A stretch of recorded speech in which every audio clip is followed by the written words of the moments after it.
Situer un petit peu la question de l'évolution des établissements d'accueil pour personnes âgées en situation de dépendance, il est intéressant de rappeler la politique départementale dans ce domaine. Donc le département d'Ille-et-Vilaine regroupe aujourd'hui 170 établissements d'accueil, ce qui représente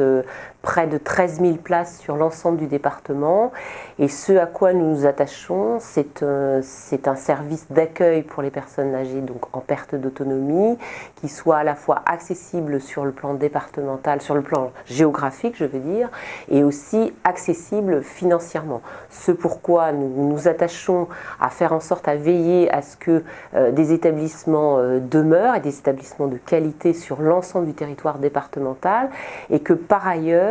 les frais d'hébergement qui incombent donc aux résidents et qui représentent quand même plus de la moitié du coût d'un séjour d'une personne âgée dépendante en établissement, eh bien, soient supportables par le résident, par les familles, c'est-à-dire des établissements qui s'engagent à pratiquer un prix maximum accessible aux résidents potentiels. Pour nous, le fait d'aller vers des mutualisations de petites structures, ça permet d'offrir des possibilités de développer des moyens, de mutualiser ces moyens et aussi de faire venir des praticiens pour lesquels parfois c'est difficile lorsque les structures sont de petite taille et sont assez excentrées par rapport à des pôles centraux.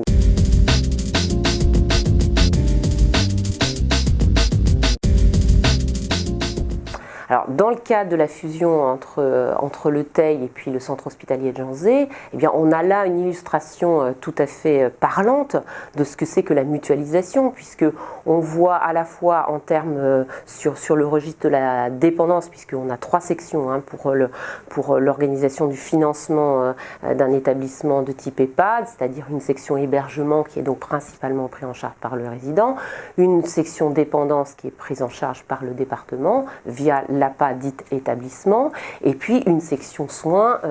qui est donc sous la responsabilité de l'ARS. Eh bien, en termes de dépendance, sur la section dépendance, on a par exemple les postes de psychologues. Là, en l'occurrence, très concrètement, on a un poste de psychologue qui va être à mi-temps sur le site du Teil, à mi-temps sur le site de Janzé, qui va permettre donc d'avoir une personne donc à temps plein, donc qui va être stabilisée dans son emploi, puisque quand on peut trouver du temps partiel, mais quelquefois on a une situation plus précaire qui fait que la personne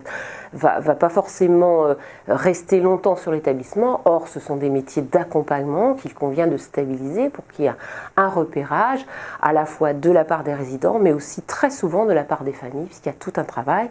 et également de la part du personnel lui-même qui peut faire appel à ce type de professionnel. Voilà. On a aussi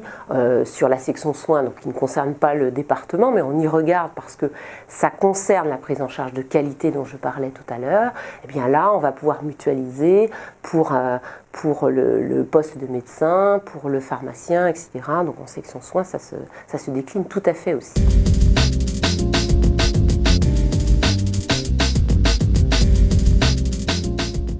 Je crois qu'au-delà de la qualité qui est primordiale pour l'accueil des personnes âgées en situation de vulnérabilité, en perte d'autonomie, il ne faut pas négliger non plus l'aspect économique, l'aspect d'économie locale, puisque aujourd'hui on peut considérer sur notre département où je disais 13 000 places, ça génère à peu près 11 000 à 12 000 emplois autour de la prise en charge des personnes âgées dépendantes.